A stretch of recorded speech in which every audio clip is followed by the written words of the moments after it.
तो आए हुए हैं हम अभी मुंबई एयरपोर्ट पे। आज की हमारी फ़्लाइट है पेरिस की। प्लान है यहाँ से पेरिस जाने का, पेरिस से आइसलैंड, आइसलैंड से नीदरलैंड, ग्रीस एंड उसके बाद में स्पेन।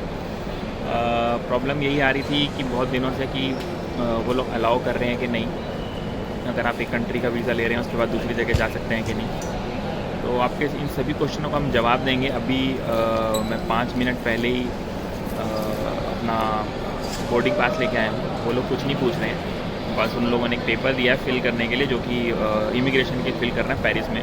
तो हमारी फ़्लाइट है 1 घंटा लेट हो गई है, कुछ 2:30 बजे की थी, अभी सीधे 3 बजे की हो गई है, 3:30 बजे की एयर फ्रांस की। तो मैं आपको पेरिस जाके बताऊँगा कि क्या हुआ और आप लोग पेरिस जा सकते हैं नॉर्मली कि नहीं। पेरिस या आइसलैंड जाने के लिए आपकी पैकिंग लिस्ट क्या होनी चाहिए, छोटा सा वीडियो बनाया है, तो मैं अभी शेयर कर लेता हूँ आप लोगों के साथ में। वो आपको बहुत काम आएगा। छोटी छोटी चीज़ें होती हैं जो बाद में फॉरेन कंट्री में जाके आपको बहुत महंगी मिलती हैं, जैसे कि मेडिसिन। ठीक है, तो मैं आप शेयर करता हूँ आपके साथ में वो वीडियो। अभी वो इसके साथ में कंटिन्यू हो जाएगा और आपको पता लगेगा कि कैसे पैकिंग करनी चाहिए आइसलैंड या पेरिस की। तो चलिए देखते हैं वीडियो। तो बड़ी ये है मेरा पूरा पैकिंग का सामान जो मैं लेके जाने वाला हूँ। ये आइसलैंड के लिए है और आप इसको पेरिस के लिए भी यूज़ कर सकते हो। आइसलैंड के लिए कुछ नया रहेगा तो मैं एक नया वीडियो बनाऊंगा, लेकिन यू कैन यूज़ दिस। तो हम स्टार्ट करते हैं सबसे पहले अपने फूड से। ये मेरे पास बहुत मल्टीपल आइटम्स हैं, मैंने बहुत आपको कम दिखाई हैं। ये जो है, अगर आप ये देखेंगे, ये दाल मखानी है रेडी टू ईट, क्योंकि अगर आप बाहर जाते हैं ना, ब्रेकफास्ट आपका फ्री होता है, लंच आप बाहर भी कर सकते हैं, डिनर जो है अगर आप वहाँ करते हैं तो बहुत कॉस्टली पड़ता है। तो जो ये चीज़ है ये कुछ 70 रुपये की है और इसके साथ में ये पराठा आता है। इसके अंदर 5 पराठे होते हैं, 2 दिन चल जाता है ये। तो ये एक मील हो गया मेरा डिनर 130 के अंदर। या फिर मैं यहाँ से राजमा है ये साथ में और एक राइस। तो ये मेरा मील है कुछ 10 से 15 दिनों का। 150 के अंदर आपका एक मील आ जाता है। तो आपको ये खाना ज़रूर लेके जाना चाहिए। ये गिट्स का भी आता है, MTR का भी आता है। मालाबार पराठा आपको मिल जाएगा ऑनलाइन, बहुत सस्ते पड़ते हैं ये। तो सबसे पहला यही होता है। उसके बाद में मेरे पास में जो है वो मेरा फ़र्स्ट एड किट ज़रूर रहता है। एक जो एक रिलीज स्प्रे रहता है अगर आपको कहीं पेन हो जाए। उसके बाद में मेरे पास में है पेन किलर्स हैं, और अगर कहीं जल जाता है उसके लिए हैं।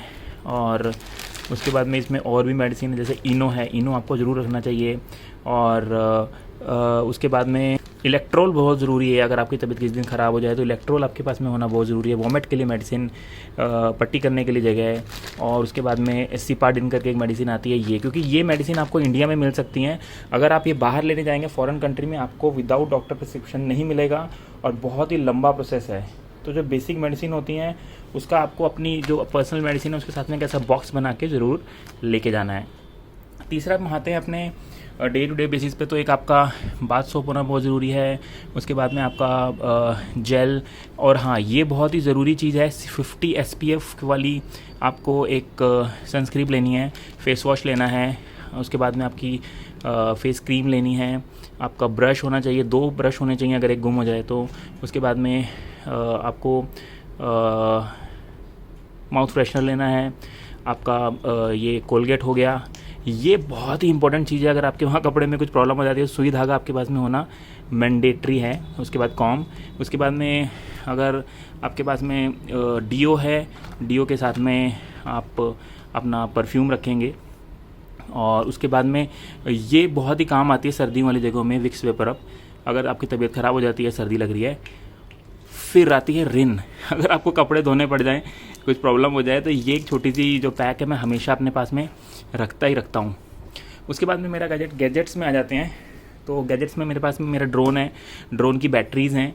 ठीक है, ड्रोन की बैटरीज़ के बाद में ड्रोन की बैटरीज़ हैं, चार्जर है। उसके बाद में मेरा गोप्रो है, गोप्रो का चार्जर है। उसके बाद एक मैं स्पीकर ज़रूर रखता हूँ चार्ज करने के बाद, कहीं भी म्यूज़िक सुनने का मन करे। एक मेरा ट्रिमर है। और उसके बाद में आपके पास में ये चीज़ है ना, जो स्विस नाइफ़, ये होना बहुत ज़रूरी है। बहुत सारी जगह पे आप रोड ट्रिप पे वगैरह पे जाते हैं ना, तो ये बहुत काम आता है, कभी कभी तो जान भी बचा लेता है। तो ये आप अपने लगेज में रखें, इसको कैबिन में मत लेके जाएं क्योंकि ये अलाउड नहीं है। तो ये एक मैंडेटरी चीज़ है अगर आप ट्रैवलर हैं तो। उसके साथ में आपके पास में एक शॉर्ट सीज़र होना बहुत ज़रूरी है, नेल कटर, क्योंकि आप लंबे ट्रिप पे जा रहे हैं। उसके बाद में ये एक बहुत मैंडेटरी चीज़ है, ये है वेट करने के लिए, क्योंकि इंटरनेशनल दूसरी कंट्री के अंदर जो डोमेस्टिक फ़्लाइट्स होती हैं उसमें वेट का बहुत इशू होता है। अगर आपका वेट थोड़ा सा भी ज़्यादा है सामान का, तो वो लोग आपको बोर्ड करना अलाउ नहीं करते और बहुत ज़्यादा चार्ज करते हैं। तो इसके नीचे सामान लगा के आप इसको ऐसे पकड़ के इसका वेट कर सकते हैं। तो एक ये चीज़ है जो कि मैंने अमेज़ोन से मंगाई थी, ये एक ट्रैवलर के पास होना बहुत ज़रूरी है। उसके बाद में मेरा हार्ड डिस्क है, अगर सब सामान मुझे रखना है तो। एक नोटबुक और पेन होना बहुत ज़रूरी है। फिर गेम खेलने के लिए कार्ड्स हैं, उनो है। एक बहुत अच्छा चश्मा भी होना बहुत ज़रूरी है आपके पास। और जितनी भी आपके चार्जर वगैरह हैं उसके लिए एक बैग होना चाहिए, ताकि आपको कोई प्रॉब्लम नहीं हो। फिर एक कार्ड होल्डर है। और सबसे इम्पॉर्टेंट चीज़ है ये जो आपको वेस्ट बैग होता है, ये इसके अंदर आपका जो पासपोर्ट है वो अगर हम इसको रख के बांध लेंगे ना, तो पेरिस जगह जैसी जगहों पे जहाँ पे बहुत ज़्यादा चोरी होती है, बैग लेके भाग जाते हैं, अगर आपके ये वेस्ट पे बंधा होगा ना तो बहुत कम चांसेस हो जाते हैं कि कोई आपका बैग लेके भाग सके। उसके बाद में आपका हेडफोन होना ज़रूरी है। एक वॉच जो कि आपको इंडिया का टाइम दिखाए, बाकी का टाइम तो वहाँ चेंज होता रहेगा। और अगर आप लोग इसमें अगर आप रनिंग वगैरह करते हैं तो ये आपका बीपी वगैरह सब कुछ बताती रहेगी, तो ये ऐसी वॉच भी होना ज़रूरी है। अभी हम बात करते हैं सर्दी के कपड़ों की। सर्दी के जो कपड़े हैं ना, उसमें आपके पास में एक ऐसी हैवी जैकेट होना बहुत ज़रूरी है, मल्टी लेयर वाली हुड के साथ में, जो आपकी मेन सर्वाइवर बनेगी, जो आपको मेनली बचाएगी सर्दी से। और उसके बाद में आपके पास में 2-3 तरह की जैकेट्स हो सकती हैं। जिस दिन सर्दी ज़्यादा नहीं है तो आप 1 या 2 या 3 जैकेट साथ में रख सकते हैं, अलग अलग कलर्स की, जिसके अंदर फ़ोटोज़ भी अच्छी आती हैं। एक हाफ जैकेट रख सकते हैं अगर मौसम नॉर्मल है तो। और साथ में जब भी आप आइसलैंड जैसी या पेरिस जैसी जगह पे जाते हैं जहाँ सर्दी बहुत ज़्यादा है, तो आपको लेयर में जाना पड़ता है। तो लेयर कैसे बनती है? सबसे पहले तो आपके पास में थर्मल होने चाहिए। थर्मल अपर एंड लोअर की एक लेयर बनेगी, उसके ऊपर आपका स्वेट शर्ट आएगा, उसके ऊपर आपका स्वेटर आएगा, और उसके ऊपर ये जैकेट आएगी। तो 4 लेयर के अंदर आप सर्दी से बच सकते हैं। साथ में एक मफलर, वार्म मफलर होना ज़रूरी है, तभी आप वहाँ सर्दी से बच पाएंगे। उसके बाद सर्दी के लिए मैंने यहाँ पे एक मंकी कैप भी ली हुई है, क्योंकि कभी कभी -20 डिग्री टेम्परेचर भी चला जाता है। तो you should have something like this, आपके कान वगैरह प्रोटेक्ट रहें। अगर मंकी कैप नहीं लगाना है तो ये एक ईयर गार्ड आता है वार्म वाला, ऑनलाइन मिल जाता है, तो ये भी बहुत हेल्प करता है। और उसके बाद में आपके 2 तरह के हैंड ग्लव्स होने चाहिए, एक तो वार्म वाले और एक वाटर प्रूफ। कभी कभी बारिश हो जाती है, आप उसके ऊपर इनको डाल सकते हैं। और एक सॉक्स जो है आपकी, एक वार्म वाली सॉक डीकैथलॉन से मिल जाती है और एक नॉर्मल वाली। तो ये जो चीज़ें हैं ये आपको कवर अप करती हैं, तो आपको बताती हैं। अगर आपको आप सर्दी बहुत ज़्यादा लगती है तो एक नेक वार्मर होता है, ये आप नेक वार्मर ले सकते हैं, ये बहुत काम आता है सर्दी ज़्यादा हो जाए तो। और उसके बाद में आपके इनर वियर, और मेरे पास में ऐसे 2 बैग्स हैं जो कि अमेज़ोन से मैंने लिए थे। इसकी सबसे अच्छी बात क्या है कि ये पूरे बैग के अंदर ना मेरी पूरी टी-शर्ट शर्ट सब आ गई हैं, तो कोई मतलब टेंशन नहीं है कहाँ पड़ा है क्या है। और सेम मेरी पैंट्स उसके अंदर आ गई हैं, तो ये आप मंगा सकते हैं। इसके अलावा आपके पास में हमेशा एक शॉर्ट होनी चाहिए, जो कि अगर आपको स्विमिंग करने जाना है या कहीं पे भी, तो आप प्रिपेयर रहने चाहिए। और एक hat, you should be very fashionable also, तो ये हैट है आपके पास में। ये जो बैग है ना, डे बैग आपका ही 600 रुपये का आता है। डे बैग होना बहुत ज़रूरी है। अगर आप डे ट्रिप पे जा रहे हैं तो इसमें सारा सामान रखिए और ले जाइए। साथ में एक वाटर बॉटल होनी चाहिए जो रिफ़िल कर पाएँ। यूरोप में आप पानी कहीं से भी भर सकते हैं, रिफ़िल कर सकते हैं उसको और यूज़ कर सकते हैं। अदरवाइज़ जो नॉर्मल बॉटल्स होती हैं वो बहुत महंगी आती हैं। बहुत ही इंपॉर्टेंट चीज़ है जो कि ट्रैवल को यूनिवर्सल चार्जर बोलते हैं। आप इसको यूरोप में, ऑस्ट्रेलिया में अलग अलग जगह यूज़ कर सकते हैं। जैसे कि ये आपको जापान वगैरह के लिए यूज़ हो जाएगा। ये वाला जो है मेन आपको यूरोप में यूज़ हो जाएगा। अगर आपको नीचे से ओपन करेंगे तो आप इसको यूरोप के अलावा आप इसको साउथ अमेरिका वगैरह में यूज़ कर सकते हैं। तो ये 70 रुपये का आता है, ऑनलाइन आप इसको मंगा सकते हैं। ये ट्रैवलर के लिए बहुत इंपॉर्टेंट चीज़ है, क्योंकि अदरवाइज़ आपको ये वहाँ जाके जब मेरे पास में नहीं था, एक बार मैंने ये 2500 का भी ख़रीदा है, क्योंकि आप चार्ज ही नहीं कर पाओगे। तो ये एक अच्छी चीज़ है। तो ये आपके पास में होना बहुत ज़रूरी है, इसको ट्रैवल चार्जर को ज़रूर लेना। आपके पास में एक ऐसा बढ़िया वाला शूज़ भी होना चाहिए, डिकैथलॉन से मिल जाता है, जिसकी अच्छी ग्रिप हो, वाटर प्रूफ हो और स्नो प्रूफ हो। ये कुछ 2000 के आसपास में आ जाता है।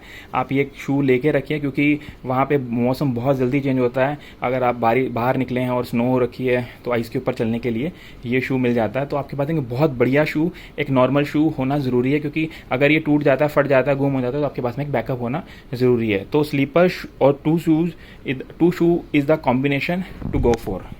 तो ये कुछ सारा सामान है जो कि मैं कैरी करता हूँ। एक चीज़ जो मुझे बहुत पसंद है, चाय। तो मैं यहाँ से चाय के सैशे ले जाता हूँ। इस चाय के अंदर आपको छोटे छोटे सैशे मिलते हैं, जो कि आपको कुछ करना नहीं होता है, सिर्फ पानी के अंदर डालना होता है और वो रेडी हो जाते हैं। तो आप ये सैशे ले जा सकते हैं, अलग अलग कंपनीज़ के आते हैं। इसके अंदर दूध, चीनी, पत्ती, कुछ ही सब कुछ होता है। तो आप ये भी ले जा सकते हैं। इसके अलावा आपके पास में स्लीपर होने ज़रूरी हैं, ताकि आप अपने हॉस्टल होटल में घूम रहे हैं तो स्लीपर डाल सकते हैं। आपका ट्राइपॉड और आपका सेल्फी स्टिक हमेशा आपके पास होना चाहिए, अदरवाइज़ आपको वहाँ पे खर्चा करना पड़ेगा। तो ये सारा जो सेटअप है, ये सारा पैकिंग लिस्ट है। अगर आपको इसमें लिस्ट चाहिए तो मैं इसको मेंशन कर दूंगा कमेंट बॉक्स में, जहाँ पे डिस्क्रिप्शन में, जहाँ से आप जो पैकिंग लिस्ट है कॉपी कर सकते हैं और ले सकते हैं, और अपना कॉस्ट बहुत ज़्यादा सेव कर सकते हैं फूड के अकॉर्डिंग। आप अपनी हेल्थ केयर कर सकते हैं फर्स्ट एड के साथ में, और आप अपने आप को अच्छे से बचा सकते हैं सर्दी से। एक लास्ट चीज़ जो रह गई है वो है विंड चीटर। हमेशा आपके पास होना चाहिए रेन कोट टाइप का, जो आपको अगर बारिश हो जाती है तो आपको बचा ले। तो ये सब कुछ चीज़ें हैं जो कि मैं हमेशा कैरी करता हूँ और सबको बताता भी हूँ कि आप ऐसे पैकिंग कर सकते हैं। पैकिंग के लिए मैं कौन सा स्ट्रॉली यूज़ करता हूँ वो भी मैं आपको दिखाता हूँ अभी। तो होप आप लोगों को ये पैकिंग सिस्टम पसंद आया होगा। इसमें कुछ भी एडिशन आप कमेंट बॉक्स में डाल दीजिए। वैसे तो ये कुछ 10 to 15 डेज़ के लिए आइसलैंड और पेरिस के लिए बिल्कुल सफिशेंट है, बट फिर भी मैं आइसलैंड जा रहा हूँ, वहाँ से आपको बताऊँगा अगर कुछ इसमें रह गया हो। तो ये है पूरा मेरा सेटअप। जब भी मैं बाहर जाता हूँ घूमने के लिए तो मैं यूरोप में ये वाला पूरा सेटअप यूज़ करता हूँ। इसको मैं लिख रहा हूँ कमेंट बॉक्स में, आप वहाँ से इसको कॉपी करके ले सकते हैं। तो चलिए चलते हैं, मिलते हैं नेक्स्ट वीडियो में। होप आपको ये वीडियो पसंद आया होगा। हमारी पेरिस की सीरीज़ आ रही है, वहाँ पे कैसे गए, क्या क्या हुआ, एंट्री मिली नहीं मिली, बहुत सारे क्वेश्चन हैं लोगों के मन में, और इसीलिए हम जा भी रहे हैं। तो हम आपको बताएंगे वहाँ पे पहुँचने के बाद में कि क्या क्या हुआ। Do like this video, also follow me, ताकि आप मुझे फॉलो करेंगे तो मैं घूमूंगा तो आपके साथ में इन्फॉर्मेशन शेयर करूँगा। चलिए मिलते हैं नेक्स्ट वीडियो में। Take care, bye.